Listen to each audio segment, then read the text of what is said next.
can you share with us some of your homeless experiences?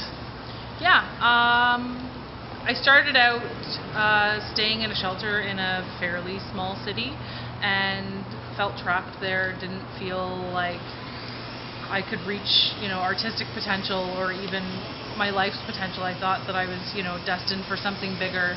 And so I went to Montreal and I went with some friends, one of which who committed suicide. The other one ended up having her dad make her go home. She was lucky. I mean, the biggest thing that I've learned in talking with people that work with homeless youth and people that have actually beaten the streets is early prevention. And so I think she'd only been on the streets for maybe 6 months and her dad was able to bring her home. I was not so lucky. I ended up moving to Toronto after that to try and get away from those memories and those experiences, and didn't really have anywhere to go when I moved here. I didn't know about the shelter system. I didn't know about the drop-in systems. I didn't know where to eat, where to sleep, who my friends were, who I could trust. All I knew was that I wanted to get high, I wanted to have fun, I wanted to meet, interesting people. I thought I'd be able to find housing. I didn't realize how expensive the city was. I didn't realize how dangerous the city was. I slept in parks, I slept under bridges, I hitchhiked a lot. I hopped trains. Luckily, I never got hurt hitchhiking. I know people that have been raped hitchhiking. Didn't happen to me. Luckily, I didn't get into prostitution. I was friends with a lot of people that were sex workers, and I saw, what that life brought with it, and it was something that I consciously stayed away from. But, I've seen people die. I've seen people be beat up by the police. I've been beat up by the police for sleeping.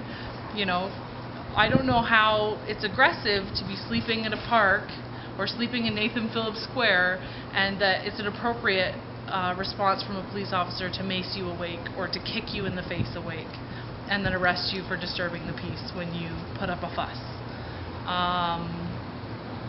I ended up getting into an abusive relationship and became pregnant, and by the graces of whatever's out there, my mom let me come home, and that's what, got me off of the streets. And I've spoken to friends that are still on the streets and still trying to get off and trying to find systems and programs that can help them, and they've said to me, I'm not as lucky as you. I can't just get pregnant and move home. Hi, I'm Susanna. I'm Dustin. Nice to meet you. So I just wanted to ask you some questions about your homeless experience and for sure. all that stuff. So what were the circumstances under which you became homeless? Like, how did it happen? Well, I'm from Victoria, BC originally. I hitchhiked out here like 6 months ago now. Okay. And I've been homeless since I was pretty much 16. And how old are 22. you now? 22? Yeah. My mom, she was 16 when she had me. Okay. And my dad was 18. So after that, I just decided that they couldn't support me at all, so I decided to live outside. Okay. So how do you live? Like, what do you do every day? When you get up to when you go to bed? Oh, I pan, usually for food, or I fly sign or squeegee. Okay. Yeah, it's been a lot different now that I have a dog. She eats before I do. Everything's her and then me. So what's it like? Like, what's your life like? What kind of stuff do you go through every day? Sometimes it's hard. People can be real rude. People just don't understand what it's like to be outside. That's for sure. And in the winter, it sucks. So do you sleep outside in the winter, or do you find shelter? I usually travel. Okay. I go to Victoria for the winter. It's a lot warmer there than here. Try and get through Edmonton, Alberta before like December. So do you strictly sleep outside, or do you ever stay in a shelter? I don't like shelter. Bed bugs. Bed bugs. Lots of bed bugs in shelters. So before the bed bug issue, were there other reasons that you didn't stay in shelter? If you're sleeping outside, you have a less chance of getting your stuff stolen than if you sleep in those shelters. So what things do you think would need to be put into place for you to be able to beat the street? Beat the streets? Yeah, like what kind of programs or subsidies? I'm not too sure actually, because I'm enjoying travel.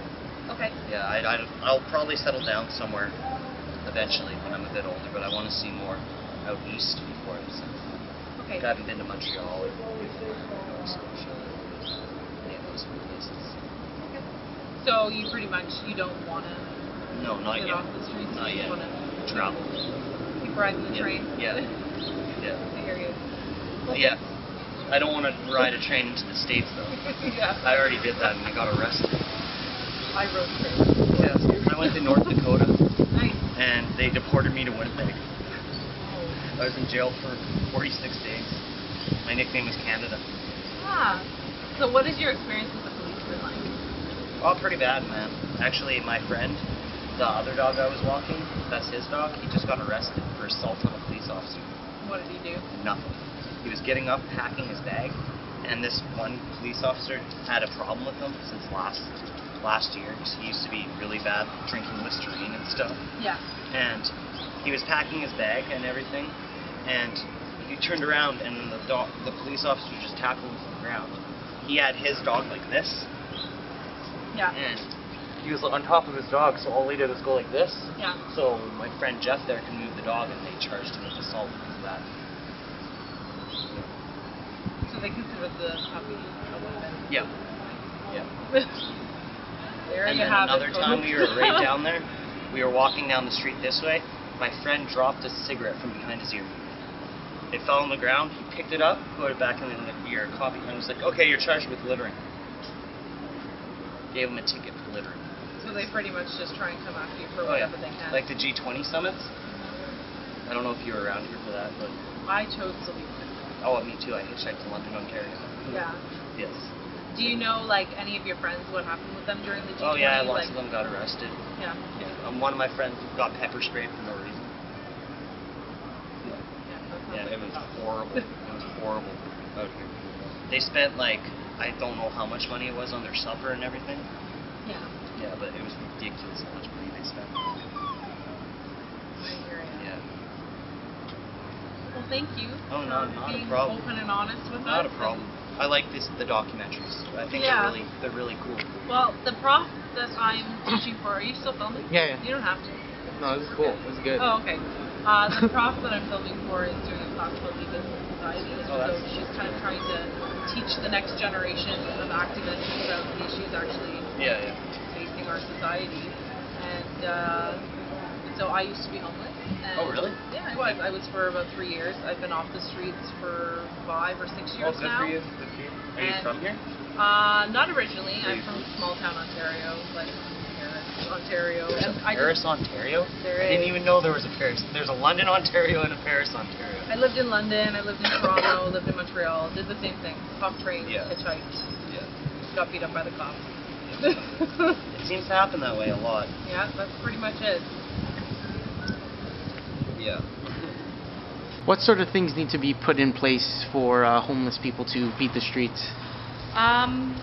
Well, I've done some research on the topic. It's something that's kind of close to my heart, and I feel like I was lucky to be able to get off the streets, and so I've kind of made it my mission to raise awareness and, you know, find out really what the issues are facing people experiencing homelessness. And one of the things that I found over and over again in my research is something called comorbid addiction disorders, which is a combination of mental health and addiction.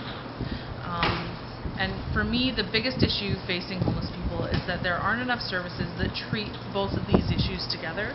And if you're in rehab for your addiction to drugs and you start to act out because your mental health is not being treated, you get kicked out of the program.